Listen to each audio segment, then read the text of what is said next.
जय माता दी फैमिली। आपका स्वागत है पवित्र कथा चैनल में।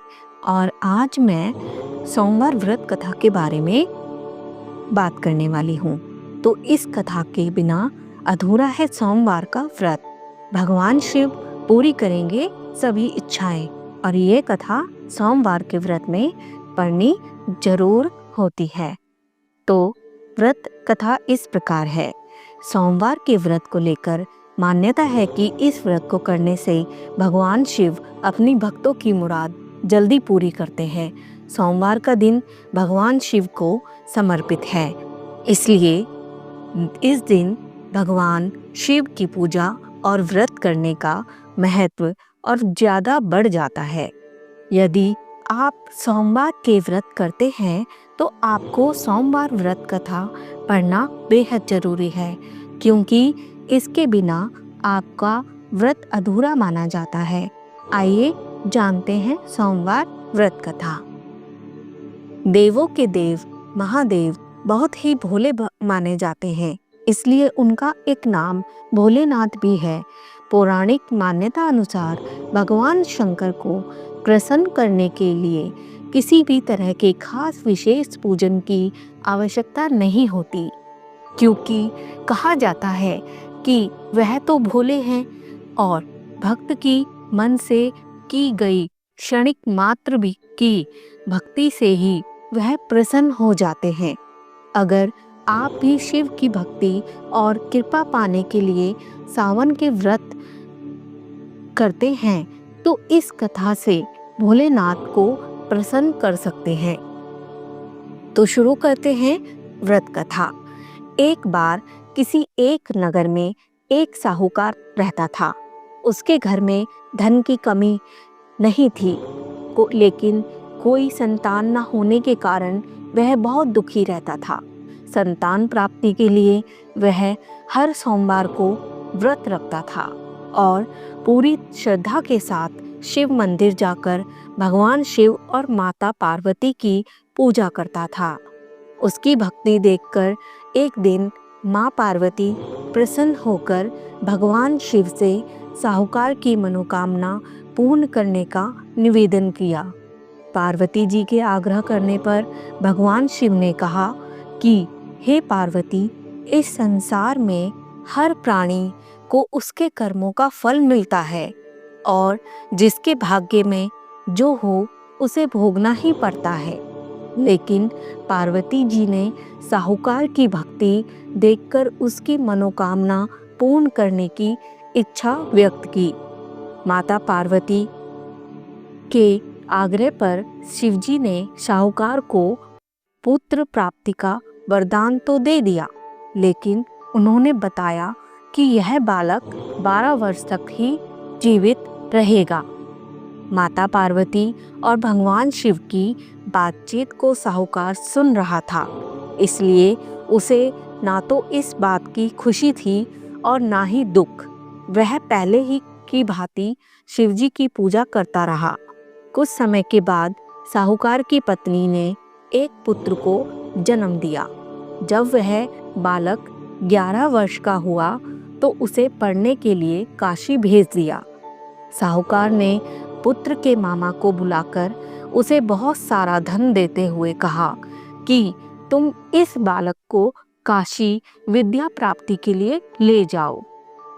तुम लोग रास्ते में यज्ञ कराते जाना और ब्राह्मणों को भोजन दक्षिणा देते हुए जाना।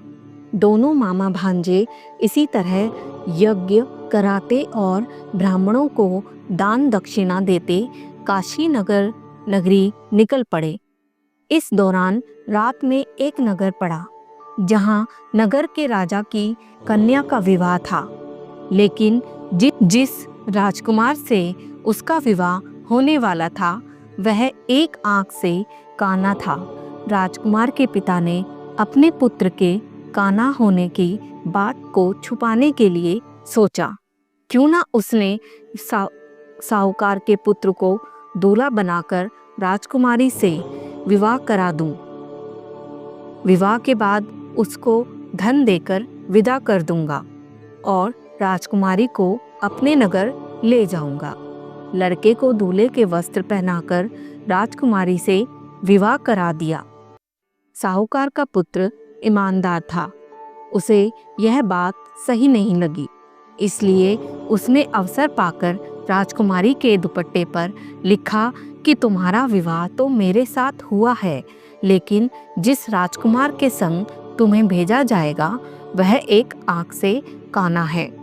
मैं तो काशी पढ़ने जा रहा हूँ। जब राजकुमारी ने चुन्नी पर लिखी बातें पढ़ी तो उसने अपने माता पिता को यह बात बताई।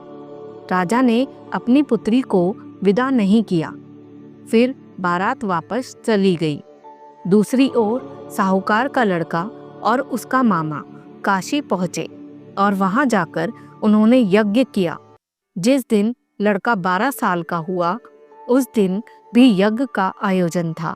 लड़के ने अपने मामा से कहा कि मेरी तबीयत कुछ ठीक नहीं है। मामा ने कहा कि तुम अंदर जाकर आराम कर लो। शिवजी के वरदानुसार कुछ ही देर में उस बालक के प्राण निकल गए। मृत भांजे को देखकर उसके मामा ने विलाप करना शुरू किया। संयोगवश उसी समय शिवजी और माता पार्वती उधर से जा रहे थे। पार्वती माता ने भोलेनाथ से कहा, स्वामी, मुझे इसके रोने के स्वर सहन नहीं हो रहा। आप इस व्यक्ति के कष्ट को अवश्य दूर करें। जब शिवजी मृत बालक के समीप गए तो वह बोले, यह उसी साहूकार का पुत्र है जिसे मैंने 12 वर्ष की आयु का वरदान दिया था।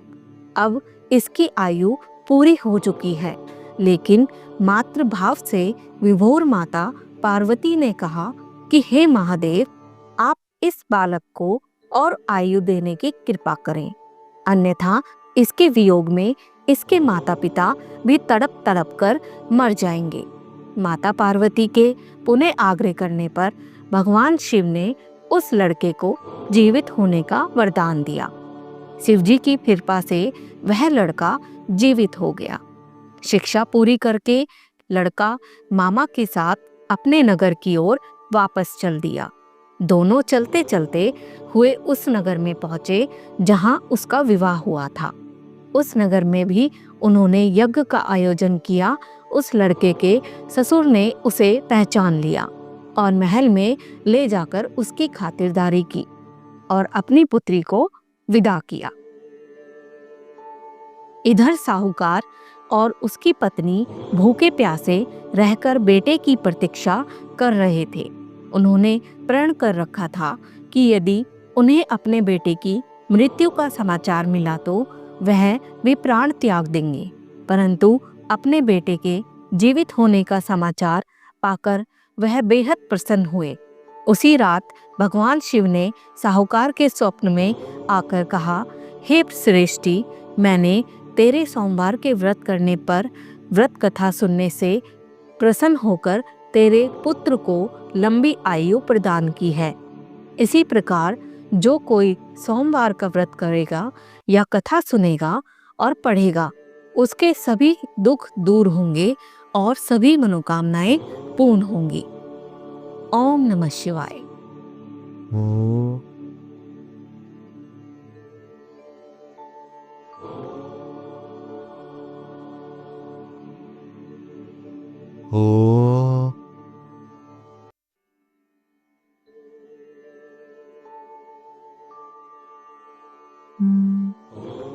ओ